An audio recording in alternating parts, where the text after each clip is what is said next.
Hello and welcome back to the Cocaine Cowboys podcast, brought to you by geopolitical cousins Jacob Shapiro and Marco Popic. The dudes are taking on fentanyl, Chile, Trump, and a whole bunch of other fun topics today. I hope you guys enjoy. Thanks again for tuning in, and please, for God's sake, tell your favorite mailman or your last surviving grandparent about the show and leave a review if you enjoyed it. Let's get into it.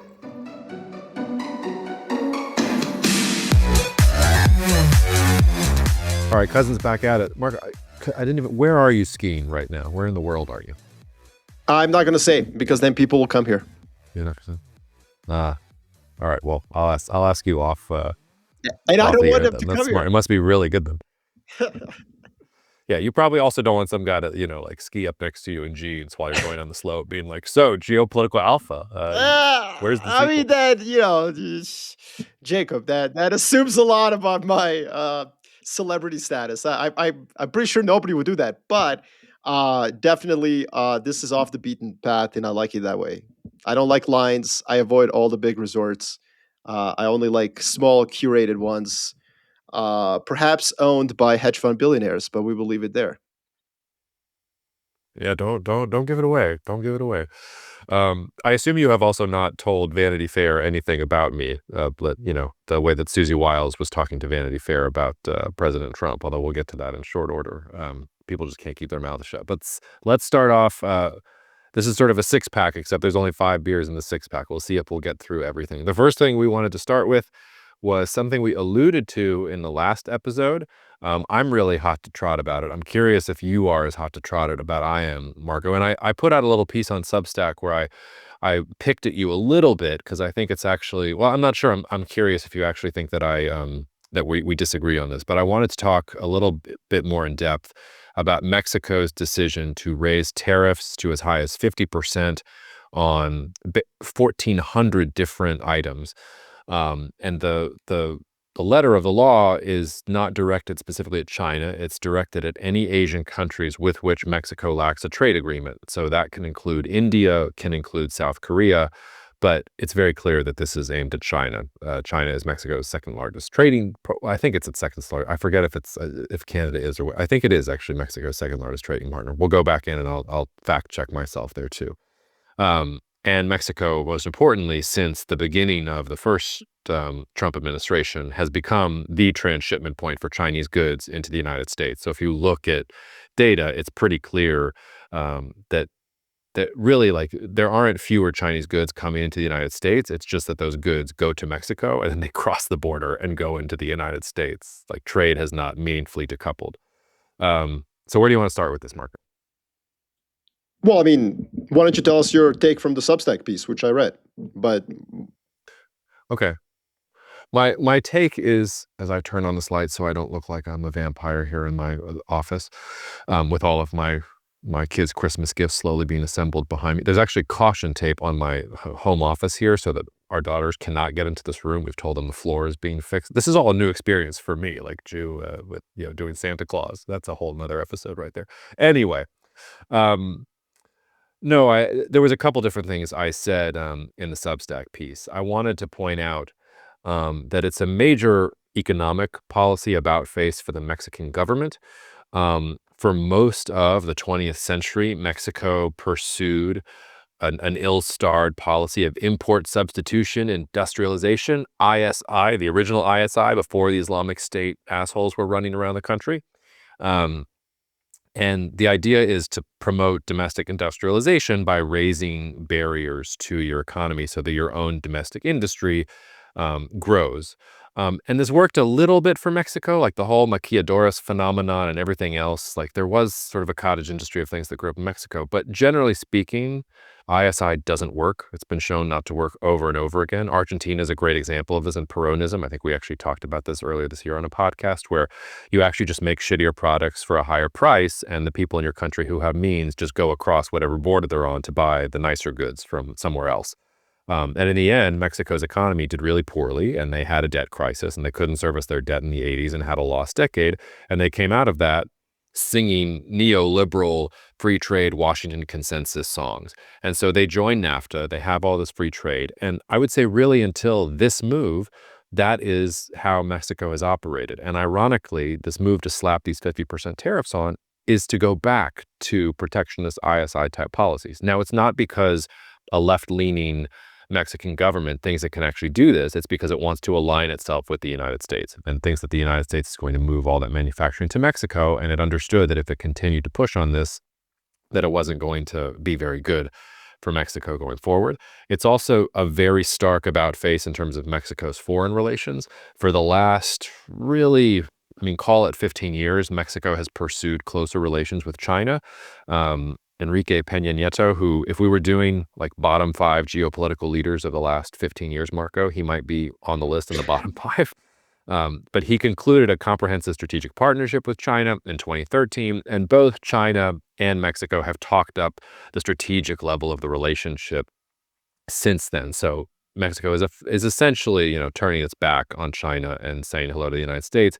And then the last thing is I just think it's a hugely confirmatory signal for multipolarity, because it's thinking about the world not as just some sort of global marketplace. It's thinking that the world is going to decouple, that those supply chains are going to move away from Asia and they are going to come back to North America, and that Mexico is in front of the line to receive all of that capex and all of that investment by being part of the USMCA, which becomes the wealthiest, arguably, trading bloc in the entire world, and maybe the most powerful. And I picked at you in the piece just a little tiny bit, just because I know that you have this thesis, which may turn out to be true, that President Trump is pursuing negotiations with China such that he wants to see BYD factories going up in Alabama in the next 12 months. And that would be a disaster for Mexico. Like, Mexico is basically putting all their chips on the table and saying, no. Like, we should have Ford factories in Mexico. If there are BYD factories in China, exactly what happened to us in NAFTA is going to happen to us again, because Mexico got screwed with NAFTA. This was supposed to happen as part of NAFTA, and instead China joined the WTO and said, come to our special economic zones. We will give you peasant slave labor to build your goods, and we will be happy to do so. You won't have to deal with cartels and the Mexican government and Mexican taxes and Mexican bureaucracy and everything else. You'll get, an authoritarian Chinese approach to it, which was very efficient and basically led to a generation of supply chain officials who just, sent things to China and went to lunch. So that's a little bit longer than I usually talk. Where do you want to start there? So, Mexico is the ultimate $1 million move, 5-cent finish, to quote Kyrie Irving. They entered NAFTA, and the part of this that I think is really sad from a Mexican perspective is that they really thought NAFTA was going to make a big difference, but what they really didn't expect was Chinese devaluation of the renminbi, which was a huge boost for Chinese export competitiveness in the 90s. And then, of course, Chinese continuation of liberalization policies that really took a hit in the early 1990s, and were then doubled down by Beijing in the mid 1990s. And so, right as Mexico is signing this huge deal, as you point out, and embracing neoliberalism, as you've really nicely articulated the history of all of this, China's just like, meh, it's cute. You have low tariffs with America. We have infinite cheap labor, and incredible logistical capability and willingness to build infrastructure. And, for the most part, despite corruption, which in China in the 90s was pretty high, really well run government run by engineers. And if anybody dissents, we will just throw them in jail. Unlike in Mexico, where you have all sorts of things going on throughout the 90s and, of course, 2000s with the cartels and the Chiapas and the this and the that, and the democracy and the messiness, which makes Mexico a beautiful and incredible place. The problem is, they get this rug pulled out from under them. And so, I think you've really articulated well 30 years of neoliberalism and hoping that they can parlay their proximity to the US fails. And so they have now decided, let us get even closer with America. Like, let's triple down on it. And I think it's another case of $1 million move and 5-cent finish, because I think the effect of this will be absolutely insignificant. And there's a couple of reasons for this. I think that Mexico and Canada will retain the tariffs at the current levels. So that's my big sort of surprise from 2026. I think President Trump is absolutely hamstrung on tariffs. I think he will lower tariffs on China next year. So we disagree on this, but like when he does it, I don't think you're going to give me props. It's going to be so obvious he has to do that at that point because, toaster ovens cost too much in Walmart and no self-respected American is going to build toaster ovens for a living. So why would you have tariffs on toaster ovens? Like, relax, guy. Just lower them. And then I think USMCA and Mexico get under the rug, if you will. So we will have seen tariffs peak in 2025. The average tariff is 14.4%, just for those of you doing the math. And it won't matter at all, Jacob. And here's why. Trump doesn't have to give anything to Mexico, in return for this, number one. So that's where I think Mexico will be disappointed. And number two, and I think this is more important, I can't get that YouTube video out of my mind. The one that you recommended, I think, Jacob, the Dark Factory. You did that, right? Did you include it? Did you include it in? I said And did you include that in the show notes? We can, yeah. We'll So Jacob, I don't know if this was on a podcast or if this was while you and I were just texting each other, but you said like, look, these factories like have no humans working in them, so they're dark. The machines work in the dark. You can put 800% tariffs on China. I don't think any Ford factory is going to go to Mexico because it's just going to stay in America and be run by robots. And similarly, if I end up being correct, Jacob, and BYD builds a factory in America, they would have probably done that no matter what. Like, it doesn't, I think that what we're missing here is that 5 years from now, I'm not sure how much any of these tariffs matter because onshoring is going to be driven by robotics. And so that's where I kind of think that Mexico is, again, if this is their bid to capture some market share of US manufacturing, I think they're going to fail for a number of reasons. And the main one is robotics and automation. And the second one is that I just don't think that they're that strategically relevant. They're right next to America, so close to America, so far from God, as I think the Mexican saying goes. And, the US is going to be like, cool, thank you. We're keeping the Ford factories, so I'm not sure it's going to be successful, but I think that your articulation of this is important. Now, the question I have for you is, it's interesting that you think this is a sign of multipolarity. And obviously, you and I are on team multipolarity. This is the world in which no one's really in charge.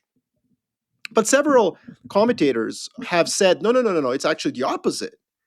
Here is Mexico choosing not to be neutral, not to play the two superpowers against one another, as you kind of should, but it's aligning itself closer to the US. And so it's actually not evidence of multipolarity. So, not to undermine our thesis here, but like, why not, for the conversation's sake? What would you say to that? Yeah. Well, there's a couple things I'd say to that. First of all, like I think the robotic counterfactual, and I had it in my post, is the most interesting one. I think the problem for the United States is that China is so far ahead on robotics. Like 1 out of every 2 industrial robot that is deployed each year is deployed in China, and all the components and the things that go into making the robot, the United States is going to need from China, which maybe goes to your point that like the U.S. is going to lower tariffs on China because it needs trade with China in general. But I think that is actually the big thing. And I think in a world where that's happening with robotics and you can actually make the cost of reshoring, not just nearshoring, competitive, I think that actually does buttress the point. As for the multipolarity and before I get to the multipolarity point, the other thing is just, and I wanted to ask you this question, does this tariff move affect your opinion of Claudia Sheinbaum at all? Do you think this is a strategic misstep? Because we had her very high, you might have even had her number 1 I think in our I did, trade yeah. value list. And part of me thinks like the smart thing for Mexico would have been to do exactly what you say the United States is doing, which is bat your eyelashes at China and say, build the BYD factory in Juarez, please, or build the BYD factory in Reynosa, because the things that Mexico does not have and the things that I think will hold it back more than anything else are they have shitty transportation infrastructure, they have shitty energy infrastructure, and they have shitty water infrastructure. And China Yeah. is a country yeah, like they could supply wonderful things here in terms of that. But no, I take the point about it actually, speaking towards a more bipolar world, which I also like this. I bumped up on your argument too about uh, increased trade with the U.S. and China, and the U.S. just pulling tariffs off of China, because in that world it does feel like it's just the U.S. and China. Like maybe we can talk about Europe in between there, but if the U.S. and China are just going to align themselves economically, um, then it's a bipolar world, isn't it? And as for Mexico and the multipolar argument, like look, like Mexico might as well be the 52nd state.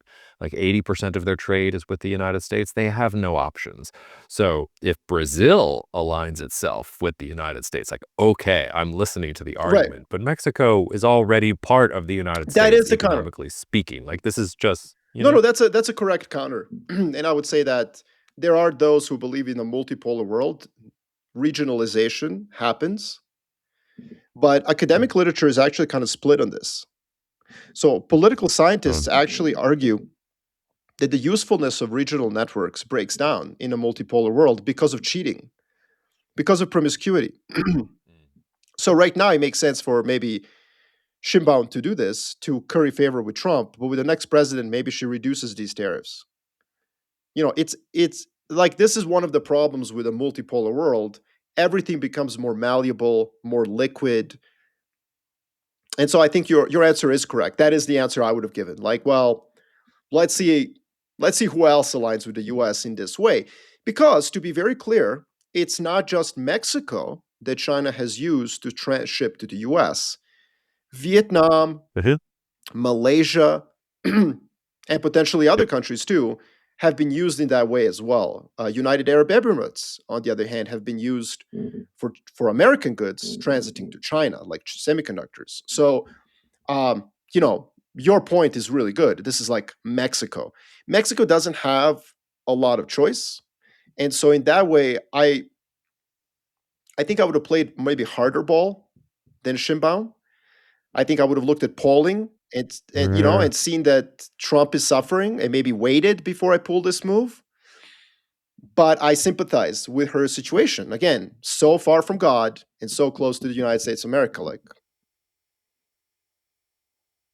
Well, and we've seen what happens when you play hardball. That's Canada. Like what Canada is experiencing right now is playing. And maybe Carney plus Trudeau will be like seen as right in the long run, but they've definitely taken it on the chin. Like Sheinbaum has managed, both Sheinbaum and AMLO have managed Trump far better than Trudeau and Carney have, to Mexico's benefit in the short term.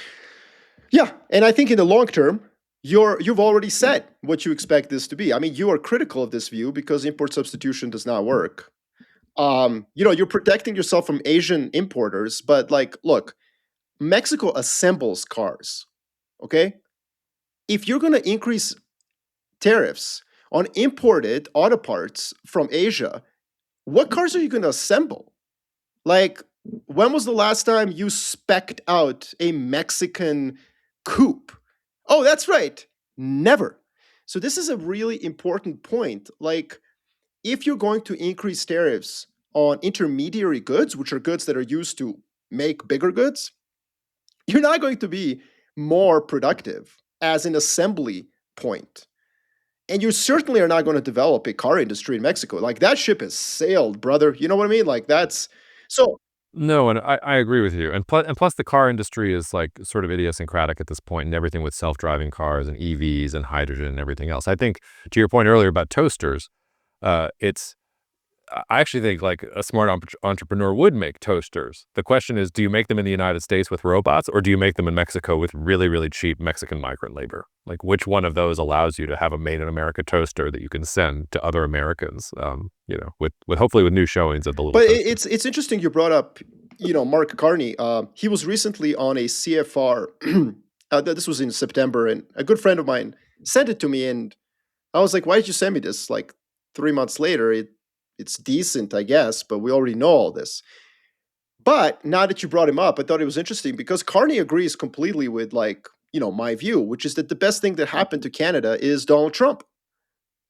He has spurred all these painful economic reforms that Canadians, quite frankly, should have done 250 years ago. Like, this intra-provincial trade hurdles. Like, it's nonsense. When I travel the world and tell my clients in other countries, like, did you know the Canadian provinces don't have free trade between them? They're like, what? That's like a basic tenet of a country. I'm like, well, Canada's actually not really. It wasn't started that way. It was kind of put together with former British colonies. And most Americans don't know this history. Like, Newfoundland and Labrador, like, were just tacked on. Like, hey, you're a British colony. Why don't you come join this thing called Canada? And so, because of that, there's still real trade barriers. And Carney's point in this interesting podcast, we should also link, is like, hey, thank you, Donald. Like, you're the reason we're finally doing things we should have done. Mexico seems to be saying, like, no, we don't have to do that. Let's triple down on our relationship with America, which is cantankerous, doesn't really want Mexican labor replacing Chinese labor, at least from politics. I don't see that being the case. So why are you angering your second largest trade partner, which is China? Did Trump even ask for this? This is like one of those things where an NBA team throws in a draft pick, and you're like, but did the other team ask for it in the trade? Like, it feels to me like Mexico has a layup with the USMCA negotiations in 6 months. Guys, just do what Canada is doing. Just be quiet. Don't anger. Yeah, I hear you. Thank you for being diplomatic about that. But you're basically saying that Mexico is Joe Dumars and that they just traded their unprotected first-round pick to whoever they traded it to last year because they wanted Derek Queen, which is fine. Derek Queen, fine player. That's nice. But like, you literally just lost like would be your better chance at a top pick. Would be a and one of the better player in greatest. 1996. But listen, look, my point about that is did you have to do this today? Was this necessary? And I think the answer is no. Like, Canada's not doing it. Mexico is doing it. I'm not sure Trump is going to ask for this. And by the way, American officials did go around the world asking all countries to do stuff like this to China. Every country looked at American officials and said, bro, like, hell no, we're not going to anchor China. So this failed miserably. And then the Americans basically withdrew their demand on Vietnam or Malaysia to impose these. Yeah. And then Mexico, like 6 months later, no, sorry, when was Liberation Day? When were we liberated from the clutches of foreigners? Oh, sorry. So April. How could you forget? How could you forget your liberation? Oh my God. But like 8 months after I was liberated as a slave to global Davos elites, 8 months later, Mexico's like, hey, we'll do what you asked us. And Americans are like, we forgot about that, but thank you. Hey, okay, cool. Yeah, yes. Well done, Mexico. We're happy. That's where I would say I do have to have an egg on my face, because I think it is, like, now that I think about it, it is kind of difficult to justify this move by Sheinbaum.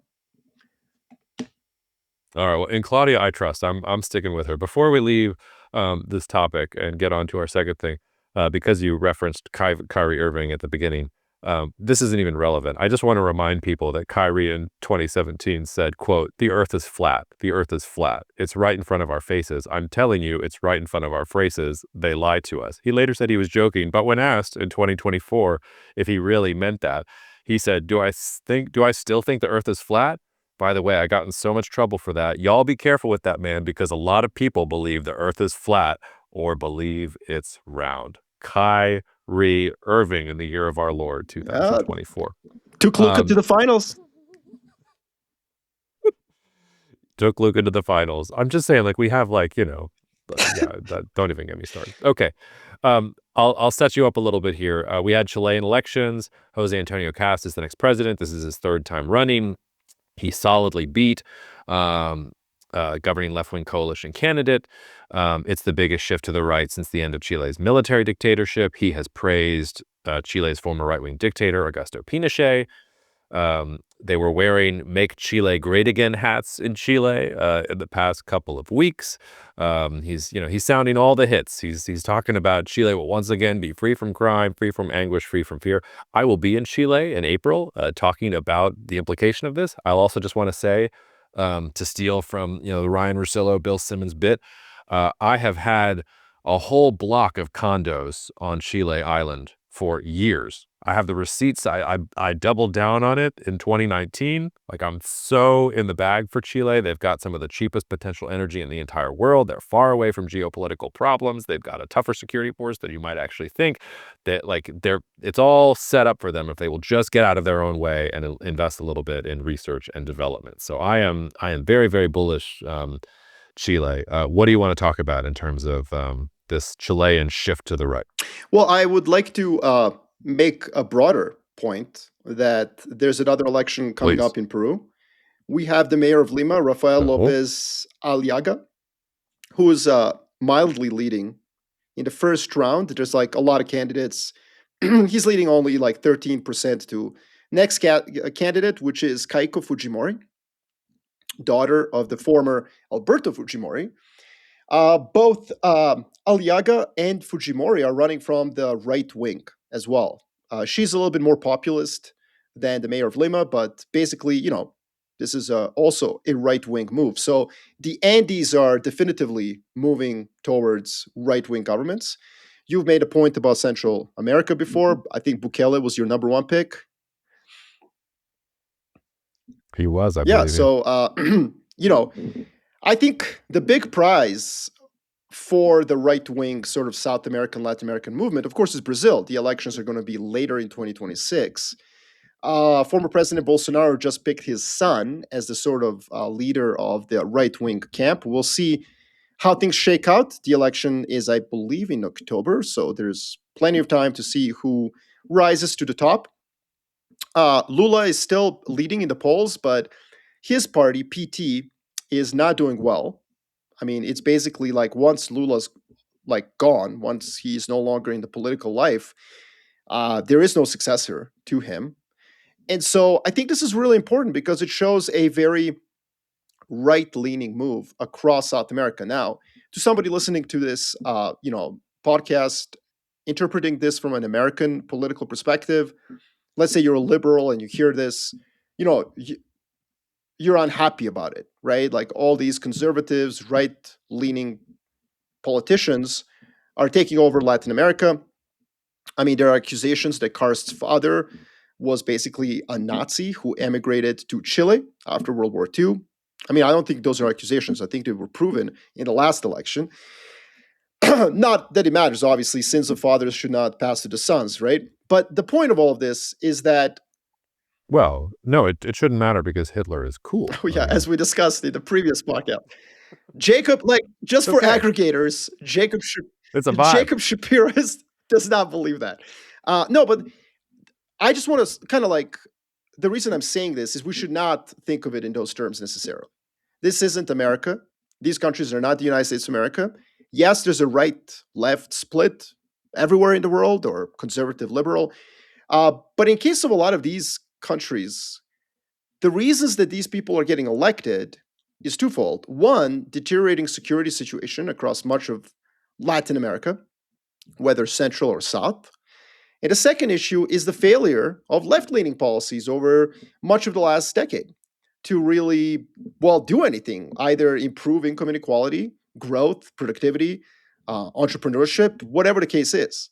And so I think that, like if we set aside some of the ideological and normative issues, I do agree with you. These could be very actually beneficial moves.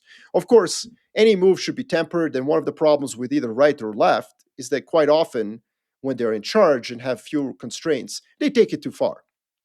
And they don't obviously fix any problems by doing that. But I do think the pendulum swing from, some of these countries were flirting with kind of far left policies. And I think that moving more to the center will be interesting. I also have another thesis here.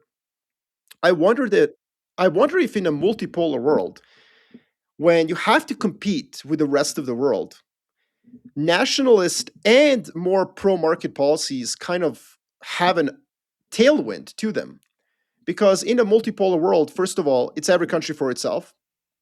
It's difficult to believe in the proletariat if you're under the Iron Curtain. It's difficult to have some sort of a, bigger brother protecting you. And then you're like, well, who cares if we're Chileans? Who cares if we're Portuguese? We're really members of this bloc. There's more of a globalizing, supranational sort of tailwind. And then the second thing is it's easier to be dirigist or socialist or left leaning in a world that's on ice geopolitically, that's separated into two camps. Because fundamentally, again, you don't have to really compete with the Soviet Union. The Americans will do that on your behalf. So, hey, here's a bunch of social welfare with which to, you know, live comfortably. And I wonder if in a multipolar world where it's every country for itself, first of all, in of itself, that environment is conducive to some form of nationalism. It doesn't have to be pernicious. It could be just patriotism. It could be like, hey, we are Chileans. We don't want a bunch of Venezuelans crossing the border. That could be number one. The second thing is you may have to become more pro market because you need to be productive, because you need to compete, because there's no big brother helping you out.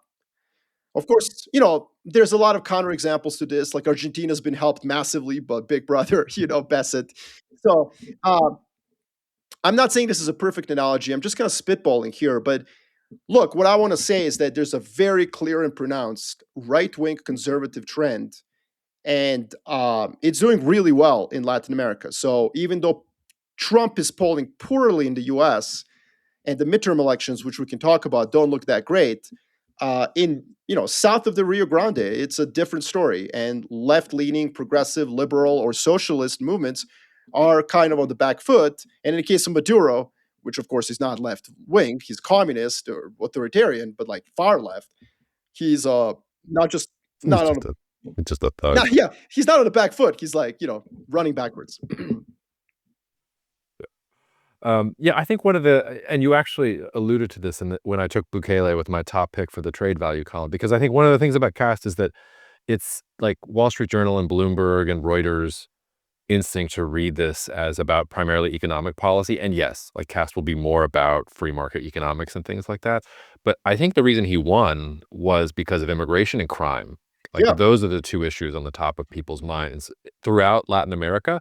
And Chile, everything is relative. Like things are not that bad in Chile if you look objectively at the numbers compared to some other countries in the region. But there is a Chilean sense that ever since the revolution, right before COVID, that there is violence and that there are immigrants spilling over the border and that there's ongoing insurgencies in these different places, and that Gabriel Boric and his left center friendly politics couldn't get a new constitution, had some bad economic policies, and made immigration and crime worse.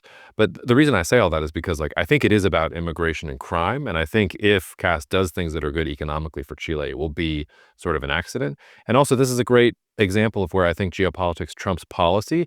It doesn't matter what his policies are. Chile has the best solar potential in the world, the best wind potential in the world, some of the best geothermal potential in the world. Like, if you want zero cost of energy with renewables, like if you want the Saudi Arabia of renewables, it's Chile. So if you're building data centers, if you're mining Bitcoin, if you're doing all these things, you might have free energy there. That's like one of the only places in the world where you can actually say that and it can be renewable. And I think that's going to stand above all the other nonsense. Also, did you just talk about Chile for an extended period of time and not mention copper?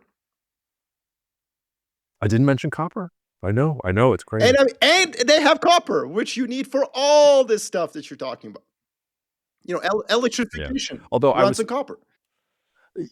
You do, although their productivity, they've exhausted some of their best resources. They need to do some investment in mining there. I was supposed to speak at a copper conference in Chile earlier this year that fell through, and I was going to tell them, guys, if you're just going to ride the commodity super cycle into the sunset, it's not going to work. You need to do some things that are a little different.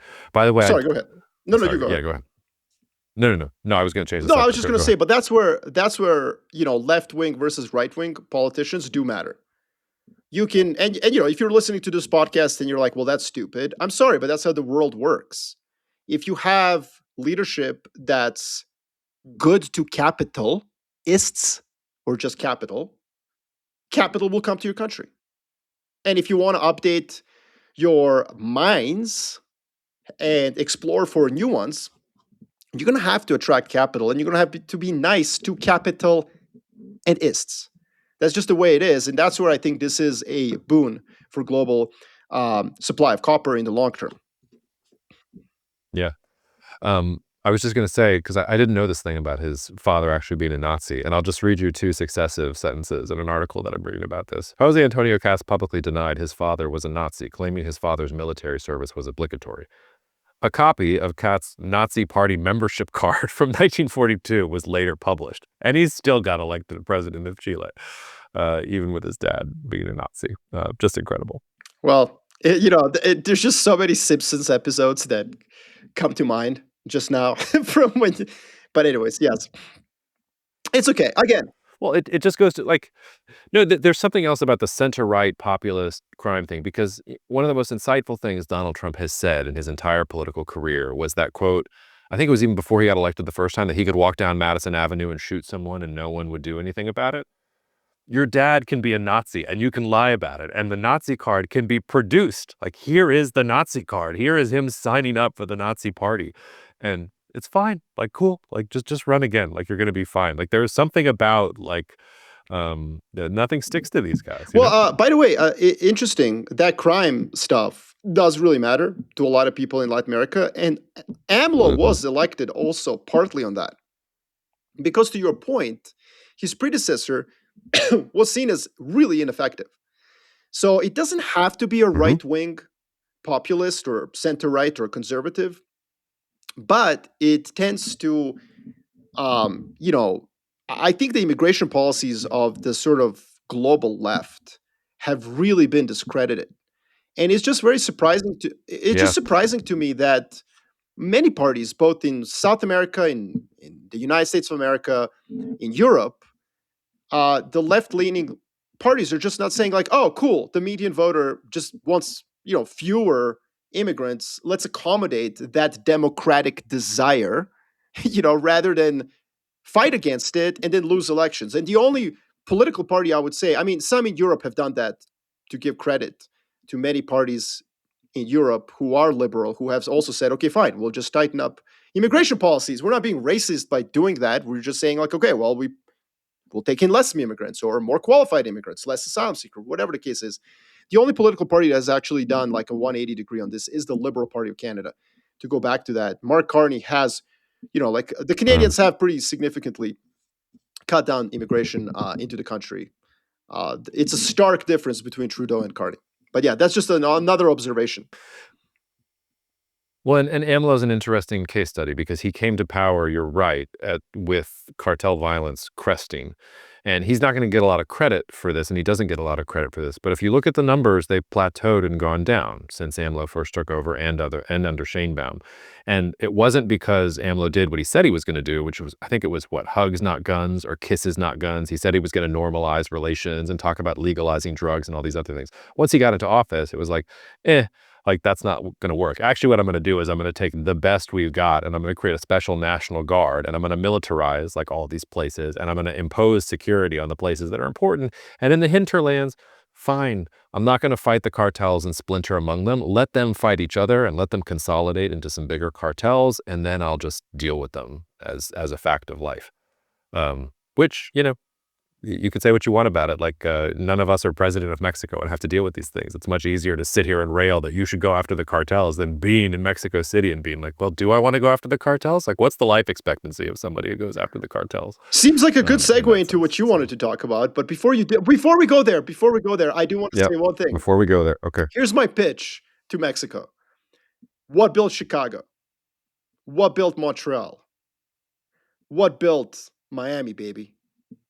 Illicit trafficking in illegal substances.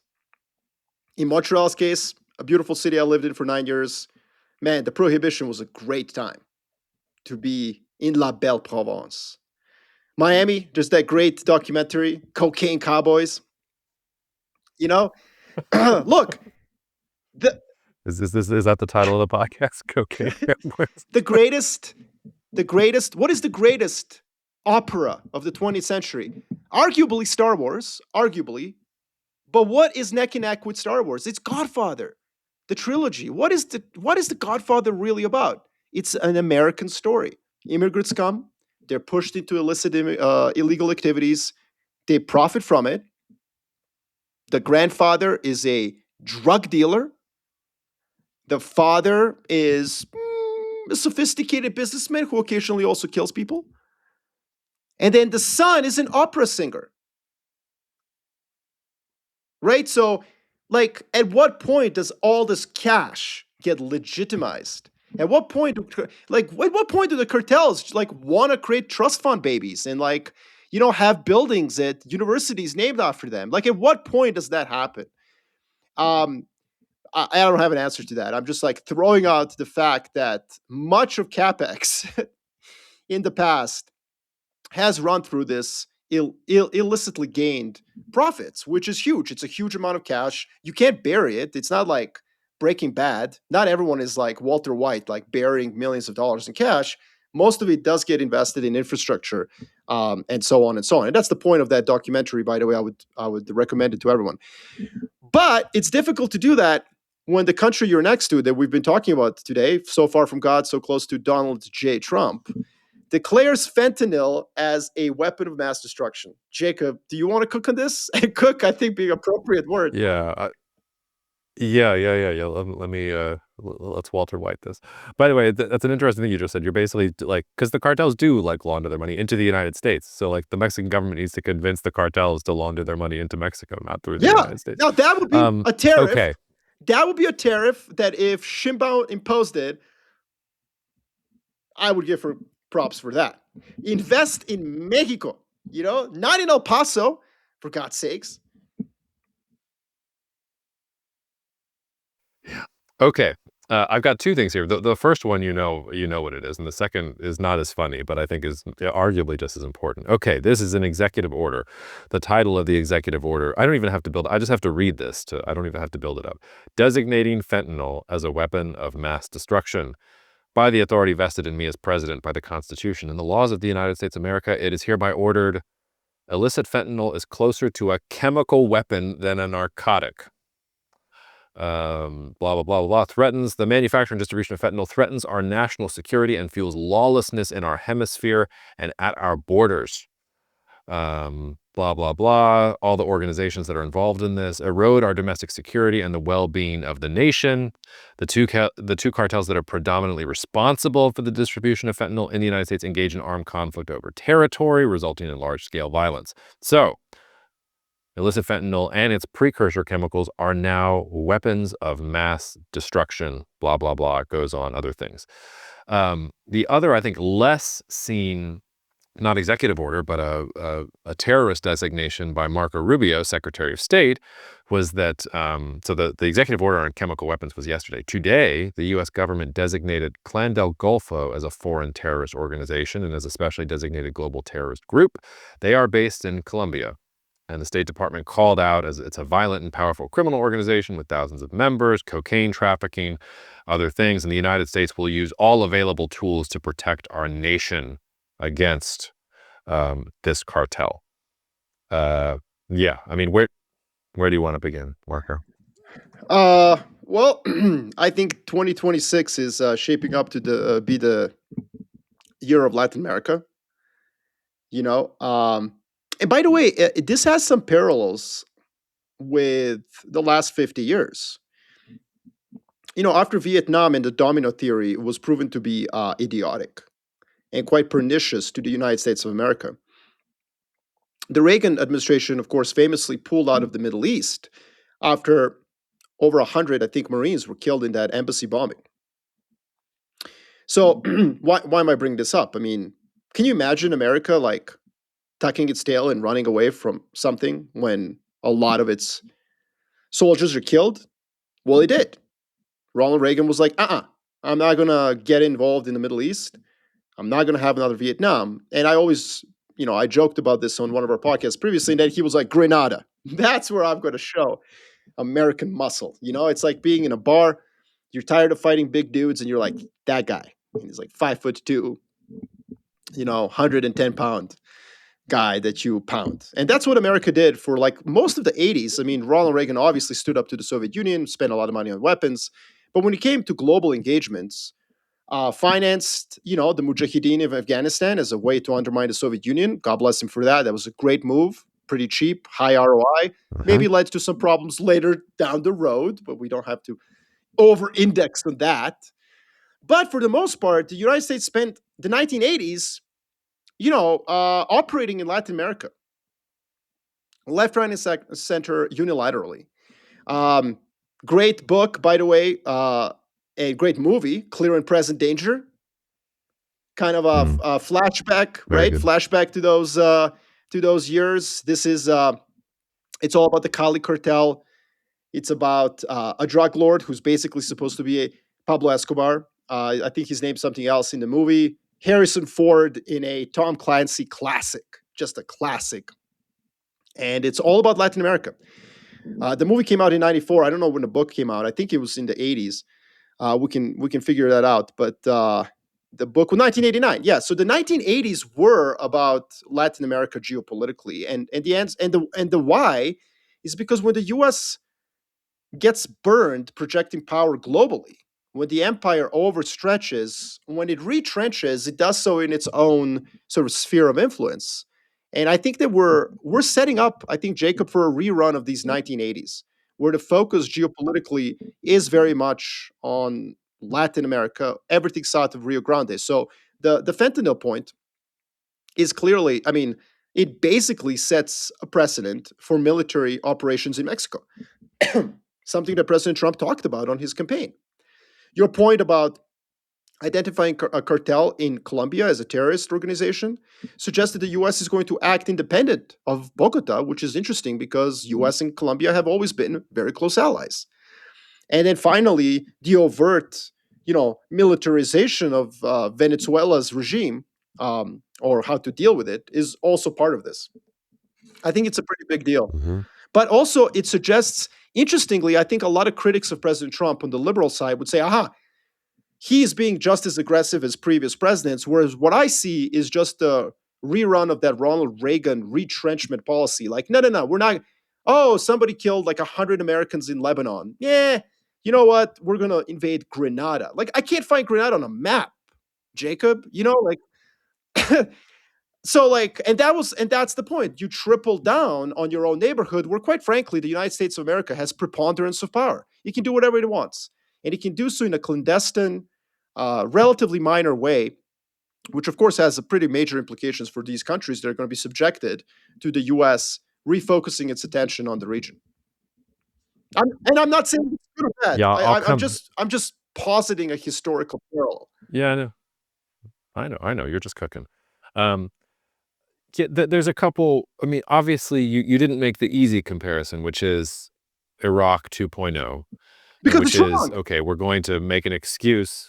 Well, is it wrong? I mean, well, I don't know if it's wrong because, like, and this is the other question. Like, this executive order, does it mean anything? Because we're a couple weeks out from President Trump claiming that he was enforcing a no-fly zone around Venezuela. Which, when you called like pilots, they were like, "Nah, I'm flying through the air zone right now. Like, everything seems fine." So is this just one of those moments where he says something completely nonsensical and it doesn't have any correspondence to reality? He just wants to make a headline? Or is he actually saying, no, we're going to treat fentanyl and all of its precursors as if they were weapons of mass destruction?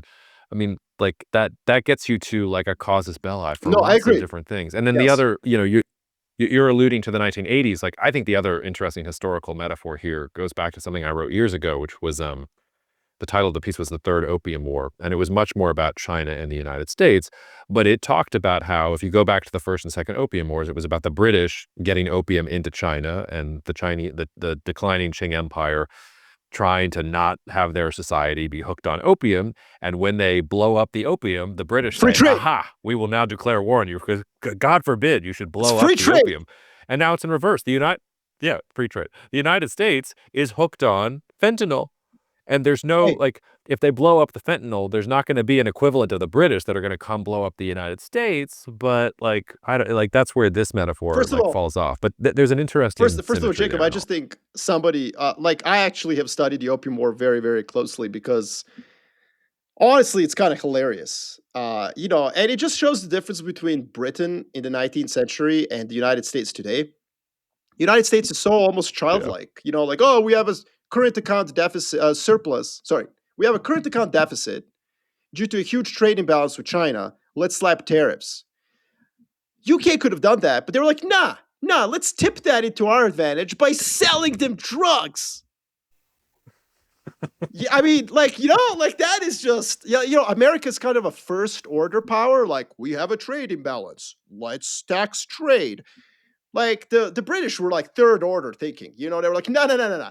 I got a way to solve this. Let's grow some opium in India and Afghanistan and ship it to the Chinese. So, anyways, side note, hilarious story. History is full of these. I have no idea why Hollywood doesn't index on history instead of stupid superheroes, but that's a we'll talk about that. Well, it can't index on anything. It can't index on anything China related because China vetoes all these things. But going back, the critical point that I think we should boil down this to is this a pretext for Iraq 2.0, which many are saying? I mean, Iraq 2.0, like Google it.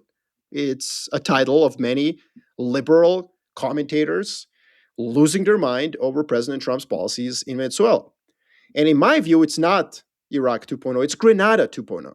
We're not going to have hundreds of thousands of American, humans with guns deployed to any of these countries.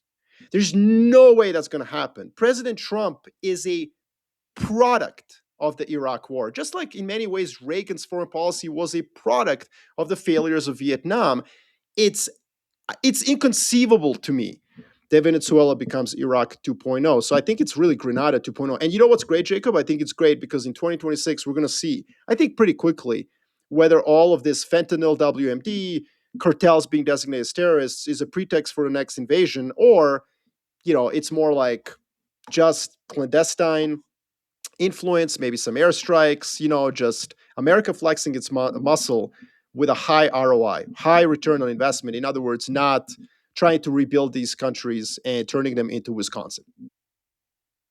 Yeah, it's funny. If you're listening, take a shot because Marco just alluded to Wisconsin. I think that's one of our drinking games now. People love that we love. I love Wisconsin, by the way. Wisconsin is awesome. I love Wisconsin too. It's awesome. Wonderful. Midwest wonderful. is the best. I'm there multiple times a year. Midwest is the best, but Wisconsin is a special one. My favorite event that I do, not every single year, but I've done it like 3 or 4 times now. It's this dairy conference in Wisconsin. Shout out professional dairy producers of Wisconsin, where they have from the start of the conference to the end of the conference, there's all you can eat ice cream sandwiches, all you can eat chocolate milk in different milk stations, and somebody making all you can eat grilled cheese at 4 different stations in the room at all times. It's the most wonderful event that I've ever attended. I think all events should have all you can eat grilled cheese stations going all the time. Aside, it's interesting though that you thought that it was Iraq 2.0 for military justification in Mexico, because I was thinking Venezuela or Colombia or a little bit more south. You might be right, and maybe if we're going back, if we're doing a little, if conspiracy Jacob can emerge here, like maybe part of the Mexico thing is okay, we'll do the tariffs. And one of the things we want from you is we want Marines on the ground blowing up Mexican drug cartels because we can't do it ourselves. Like, what does it cost us to get like the U.S. military blowing up cartels? Like maybe this is something. This is something that's very, very interesting. Mexico does not want to be Colombia. They hate Plan Colombia. That's why the Merida Initiative, which was signed in the early 2000s, I believe it was the early 2000s, but I think it was 08, but yeah, I think it was really focused on like United States of America helping Mexico gain capability, not sharing those capabilities with the US. Mexico is very sensitive to its sovereignty. Very sensitive to its sovereignty. It's like maybe the country with the highest degree of sensitivity to this for many reasons. I mean, America has successfully invaded and occupied parts of Mexico many times, including Mexico City. So, I think that Conspiracy Jacob might be right because there's no way ever any Mexican president will authorize use of American troops in Mexico. That can't just publicly, like you're done. You are done. However, if they were, I don't know if that's true because I think you're right on the Mexican government, but I think the average Mexican citizen is fed up. I think they're you cool think so? If they went after the cartels. We need some. If it was just blowing up cartel guys, we need some Mexicans on this one. I don't know. I know quite a few. I did some field research and it's mostly anecdotal, but I was shocked when I was in Mexico earlier this year, and like a few people said, "Oh, we don't care if the Marines are in Mexico. Are you going to blow up cartel guys? Cool, that's great. I don't have to pay the bribes anymore because the Marines are around. Great, like that's fine with me. Was this like northern? Like I've Northern heard states of Mexico? Yeah. it was Well, uh, northern states of Mexico. Yes, I was not hanging around. Chiapas with this movie. no, look, I think it's an interesting. I think this is where my knowledge just kind of stops. I mean, in my conversations with Mexicans, it's Well, no, always been like, "Hell no." to be clear, that this is conspiracy Jacob. Like take conspiracy Jacob with a heavy grain of salt. And if I could double down on conspiracy Jacob, maybe what this really is, like maybe to get back to where we really started this conversation, because who supplies the precursors for fentanyl? That's China today, baby. That's what the third opium war is about, that China is actually getting the United States addicted on drugs. So maybe if the precursors to fentanyl are the weapons of mass destruction, maybe the United States now has justification to start blowing up Chinese ships that are transiting the Panama Canal or in the South China Sea, because, hey guys, we know that you're moving these weapons of mass destruction, that you are unleashing death upon the American population. Well, that certainly is the ultimate, like, oh wow. But I think like oftentimes in these conversations, free flowing conversations, we come upon something, and I think that we came up on a really interesting thing to monitor for the next 12 months. Are the moves in Mhm. south of Rio Grande by the U.S. Iraq 2.0 or Grenada 2.0? Because you know, uh, nobody listening to this podcast even knows about American intervention in Grenada. You know what I mean? Like, how many people listening right now are going on Wikipedia and be like, "What? U.S. invaded Grenada? Like, let me find this out." What am I getting at? I'm getting at is that Well, I think the only thing is the reason I know about see, we Grenada. don't even know how to I say mean, it. I loved Heartbreak. I think it's Grenada. I loved Heartbreak Ridge. Like one of my low key favorite Clint Eastwood movies, which is like so I knew about it because I Googled it after I watched. Heartbreak Ridge was like before everything was streaming. Like when Heartbreak Ridge came on TNT and I was at home in my dad's living room, I was like, all right, like let's go. Like I'm ready to watch this movie again. Anyway. All right. Well, look. Bottom line is that I think you and I both agree Iraq versus Grenada, very different outcomes for America and for everything else. Yeah. You say Grenada, I say Grenada. All right. Let's smush the last two into one because I think they're the most superficial and just, we gotta give the people what they want. You wanted to talk about Supreme Court tariffs. I have an opinion about this. And Susie Wiles just, out there saying some things about the Trump administration. I'll give a greatest hits of this. She called President Trump, said he had an alcoholic's personality and an eye for vengeance against perceived enemies.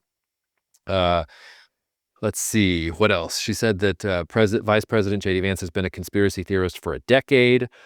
She talked about Elon Musk being hyped up on ketamine and not being great. She went after Attorney General Pam Bondi, or the Jeffrey Epstein files. One of the most Jeffrey Epstein files. Did I say Jeffrey Epstein files? And then one of the most interesting things to me about this, though, is the Trump administration has come back and pushed back on it with full force. Like Wiles called it a, quote, disingenuously framed hit piece on me and the finest president, White House staff, and cabinet in history. And everything has to be the best in history. J.D. Vance defended himself by saying she's never been disloyal. And yes, sometimes I'm a conspiracy theorist, but I only believe in conspiracy theories that are true. Okay, like go hang out with Kyrie Irving, Vice President Vance. President Trump was like, yes, I do have an alcoholic's personality. She's 100% right. So I don't know how big of a story this is, but it is funny. Well, I think the reason that I thought it was important is that I have immense respect for Susan Wiles. She is probably one of the most effective chiefs of staff in like U.S. history because she survived 12 months as Oh President no, Trump's. you've been what is the opposite of Trump derangement syndrome? It's Trump. What, she has to be one of the greatest chiefs. Now we have to do an entire episode on chiefs of staff, and I have to do this research just so that I can put her in the bottom like 25% of chiefs of staff. Anyway, sorry. But listen, look, there was a really really interesting Atlantic piece on November 2nd, 2024. It was by Tim Alberta, Mhm. and it was titled "Inside the Ruthless, Restless Final Days of Trump's Campaign." And it was all about how effectively Susan Wiles had to fight a rearguard action to keep some of the more unorthodox, shoot from the hip, right-leaning advisors to President Trump, such as Corey Lewandowski and Laura Loomer from the campaign. So it's an Atlantic article full of quotes from both unnamed and named sources.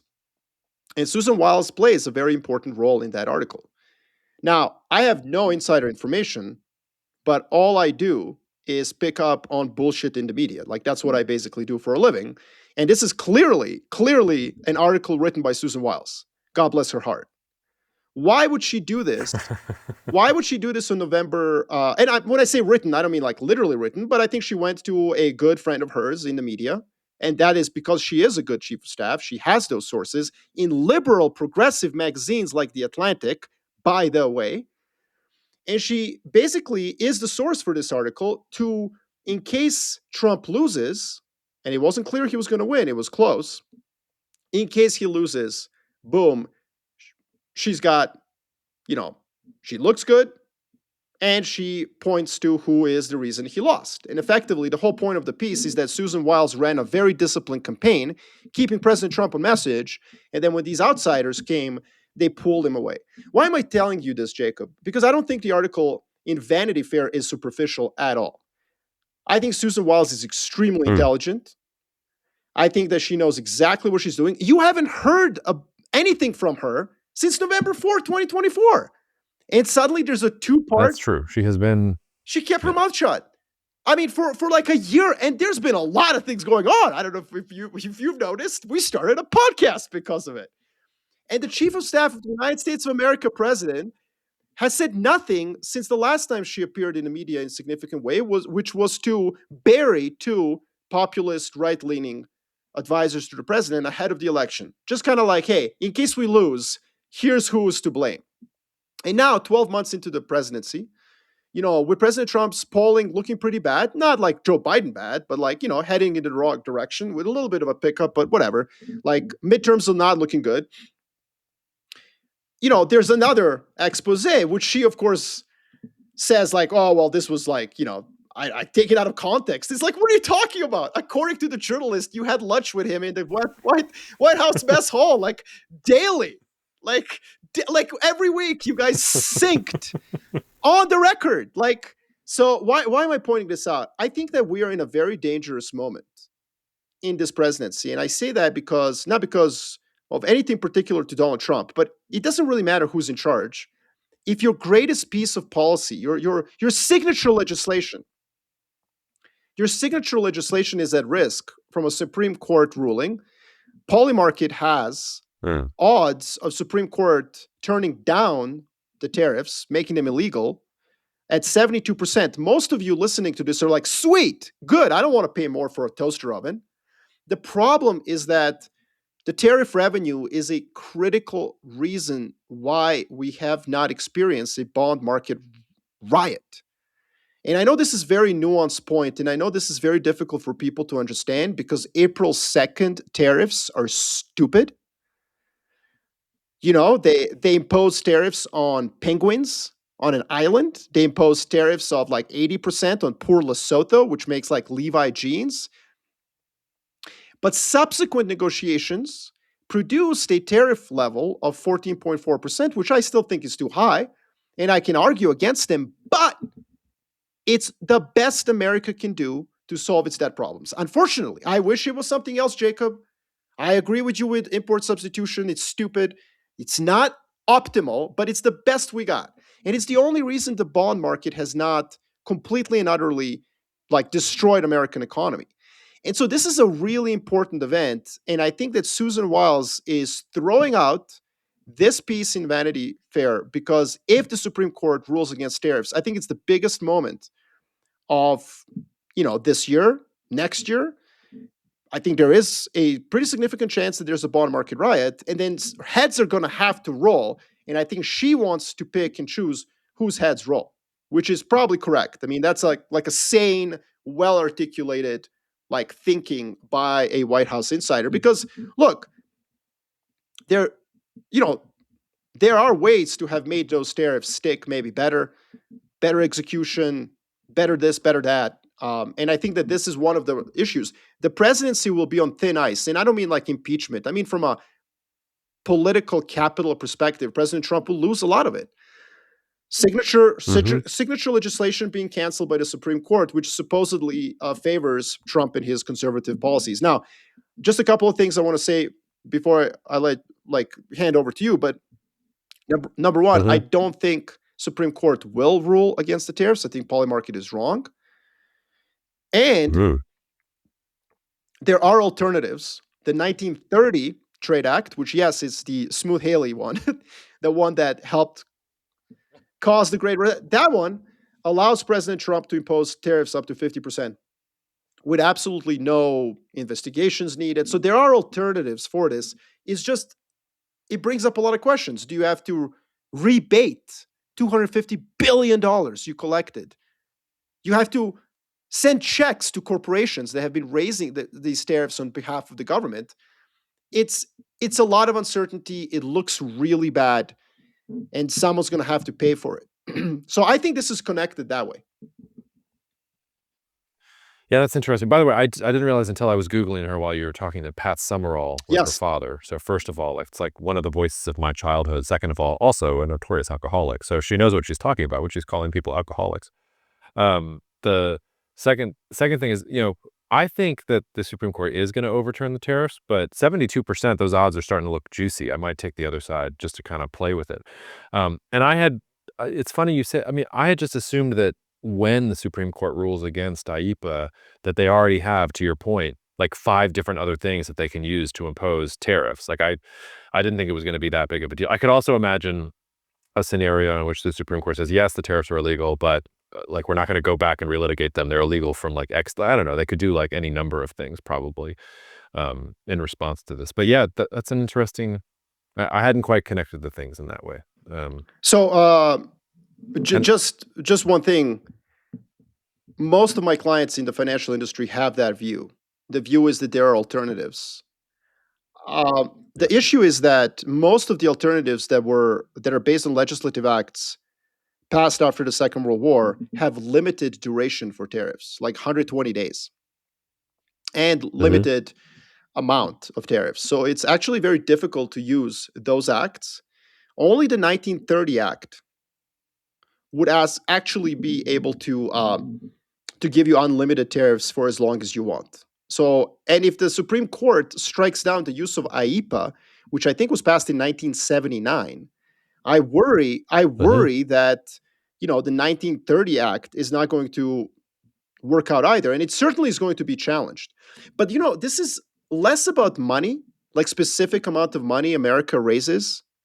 The bond market, I think the bond market just wants evidence that American policymakers have a tool, whether legal or illegal. I don't think the bond market cares. It just wants to see that there's a way for Americans to raise revenue to pay down their debt. And if you suddenly throw this mechanism into doubt by forcing the administration to go back, find another piece of legislation, do this or that, knowing that Congress will never pass tariffs is just not going to happen because of our friends in the Midwest, which includes Republicans. Yes, they're going to say, hell no. Because of that, I think this is a really big deal. I think this is a big deal. And it's both a big deal for the bond market, which means for everyone listening to this, if you have a mortgage, if you want to refinance it, if you want to buy a home, if you want to borrow money, whatever the case is, it's a big deal for the economy, first and foremost. But second of all, it's a big deal for the Trump administration. Because any administration who has its most important piece of legislation, biggest day one thing they did, which, by the way, for all the liberal critics of tariffs, which includes us on this show, right? Hello. Right here. They've worked out much better than anyone has thought. They raised $250 billion in 2025. We did not have a recession in 2025. And on top of that, the bond market has calmed down thanks to the tariffs. So look, all I'm saying is that if this ends up, falling on its face in the Supreme Court, I think that is a huge problem for the Trump administration. And then 26 is looking really bad. And I will remind our listeners to what happens to Trump when he's under attack, when things are looking bad and grim, and he doesn't feel in control of his situation and his surroundings. He tells the public to drink bleach. So I call this. Or he calls precursors for fentanyl weapons Well, of mass destruction. that can be politics. I just remember at the height of COVID, he's staring at the polling. It's not looking good. The economy's tanking.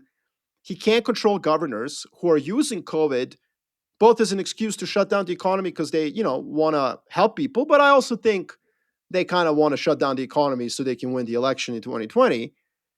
And President Trump is staring at this cacophony of crises, and he's like, "Hey, maybe they should drink bleach." You know what I mean? Like, let them drink bleach. Not just drink. He wanted them to inject bleach. He wanted them to it's like we're doing heroin over here. I think most of what you said is really interesting. I need to think about. The only thing I want to push back on is, you don't necessarily have to raise revenue to make the bond market happen. You could just cut some costs. Whoa, And whoa, there are plenty of costs Jacob to the cut conservative. if you want. Look at this. How the tables have turned. Marco, I really ascribe to what Winston Churchill said. If you're not a liberal when you're 25, you're a sociopath. And if you're not a conservative when you're 35, I think- you're an idiot. Which is why, by the way, to take it back to Jose Antonio Cast's father, who joined the Nazis when he was 18, he's a sociopath. Because when you're 18, you're supposed to be on the left with the communists and Stalin. You're not supposed to be hanging out with Hitler and National Socialism.